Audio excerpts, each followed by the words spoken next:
Good day mga kaputi. Ang project ko ngayong araw ay isang cover up tattoo. So dito ituturo ko po sa inyo kung paano po ang ginagawa ko pag nag-edit at nag-print. Bali dito ay na-edit ko na po ang design, tapos isi-save ko po siya ng JPEG. Then pag na-save na siya sa gallery ay pupunta naman ako sa Epson na application na ginagamit sa pag-print. Bali yan yung sinave ko kanina, nandito na. Yan, pinili ko na po siya. Tapos, pag natapos nyo po siyang mapili ay pupunta naman po ako sa setting. Yan, sa setting po tayo pupunta dahil pipiliin natin dyan yung Epson na nasa wifi kasi yun eh. Pipiliin mo yung Epson. So, dito ay napili ko na po yung Epson na printer, then ipiprint ko na po siya. So, dito mga kaputi ay ongoing na po ang pagpiprint gamit ang Epson M1120. So, ito na po yung na-print natin na inedit ko kanina. Bali yan yung i-cover ko sa dibdib niya. So, dito si boss ay tingnan nyo naman na kinakabahan nata dahil napakalaki nung ipapatato. Pero kayang-kaya ni boss natin yan. So, dito ay naidikit ko na ang stencil at tatanggalin ko na po siya at titignan ko kung tama yung placing ng tattoo na nilagay namin.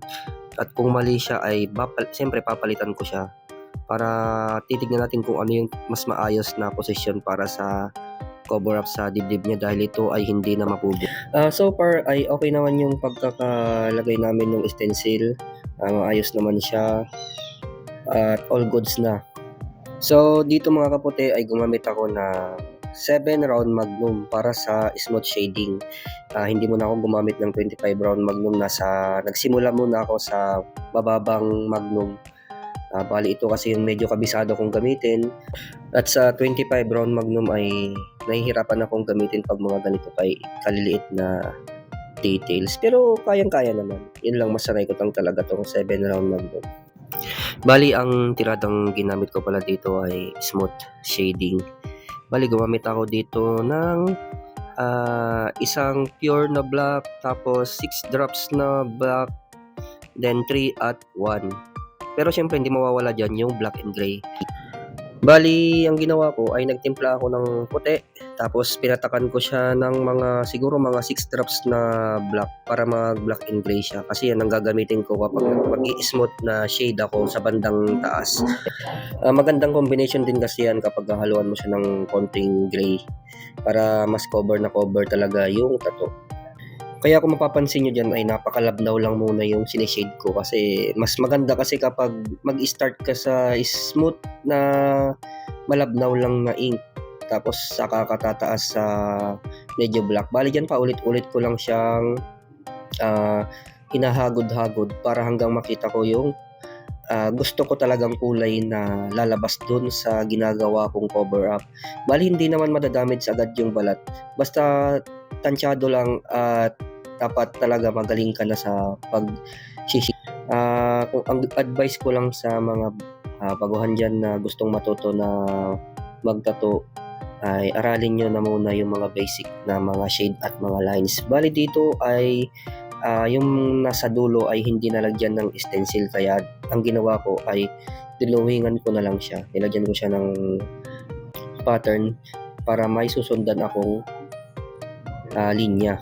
At bali napakaganda rin pala kapag magaling ka rin mag-drawing. Hindi lang yung basta nakaasa ka lang sa stencil. Dapat alam mo din kung paano tatakbo yung design na ginagawa mo sa tattoo na ginagawa mo. At napakalaki din pang ang advantage mo kapag magaling kang mag-drawing. Bakit? Dahil siyempre mas tawag dito, mas alam mo yung mga gagawin mo. Kasi kapag nakaasa ka lang sa mga stencil, di bali kung magaling kang mag-edit, walang problema. Pero mas maganda pa rin na magaling kang mag-drawing dahil yung mga background na mga gagawin mo sa mga tattoo ay hindi mo makukuha sa stencil yan. Dapat talaga pinag-iisipan yan. At kung makikita nyo dyan, yung dinawingan ko kanina, yung nilagyan ko ng linya ay tinatuan ko na. At dito pala yung silbi ng gray na sinasabi ko kaninang tinimpla ko. Yan, ang ginagamit ko yan dyan sa mga parang i-cover ko na mga dati niyang tattoo. Bali dito ay bumaba ako ng 5 round magnum dyan sa part na yan. At kung makikita nyo naman dito ay nagpuputi na po ako. Sinasabay ko na po para hindi na ako bumalik mamaya. Pero alam niyo po ba na dito sa part na to ay medyo nasasaktan na ang ating client. Kaya ang ginawa ko ay hindi ko na siya babalikan, bali sasabay ko na yung puti. So makikita nyo tapos na yung kabilang pakpak, nandito na po ako sa kabila. At dahil medyo nabubura na tayo ng stencil kaya medyo nagpe-petix na lang ako sa pag-shade dahil napakahirap talaga ang maburahan ng stencil. At sa mga gustong magpa-cover ng mga ganitong mga design sa dibdib, ay i-PM nyo lang po ako sa aking Facebook page at gagawan ko kayo ng design na pwedeng i-cover sa inyong mga tattoo, kung saan man yan o ano man yan, ako na po ang bahala.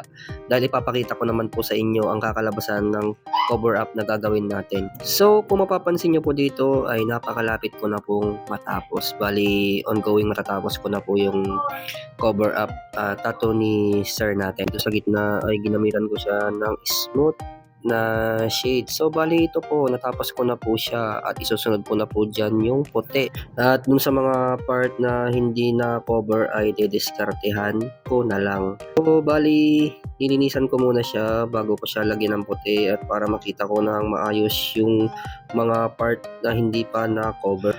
At bali dito ay gumamit ako ng numbing spray kasi hindi na kaya ni boss natin, masakit na, naawa na ako sa kanya. Kaya gumamit na ako ng numbing spray. So dito ay puti nang isusunod kong itatato sa cover up na ginagawa nating project. Bali yan na siguro yung gagamitin ko para totally na makover ko na yung mga ibang part na hindi pa natatakpan at para lumitaw na rin yung mga pakpak ng eagle.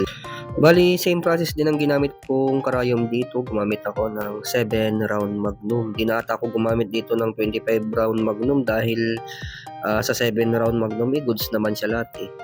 At saka mas okay din siyang gamitin. Bali, ito na po pala ang finished product, a total of mga 4 hours ata. 4 hours namin ginawa itong tattoo ni boss. At sa mga gusto magpatato ng mga ganitong design at cover up tattoo, i-PM nyo lang po ako sa aking Facebook page na Remar Manuel Esteban. Meron din po akong bagong Facebook page na Esteban Tattoo. I-search nyo lang po yan sa Facebook. At meron pa po pala akong isa pang Facebook page na ginagamit, Esteban Tattoo Kamiling. Yan po yung mga ginagamit kong mga Facebook page at i-search nyo lang po. Pwede nyo rin po ako i-message agad-agad at agad po akong magre-reply sa inyo. At huwag nyo pong kakalimutan na i-like, i-share at i-follow ang aking mga Facebook page. At huwag po kayong mahihiyang magtanong dahil ako po ay agad-agad nasasagot sa inyong mga inquire. Maraming salamat po hanggang sa susunod na mga videos. Paalam!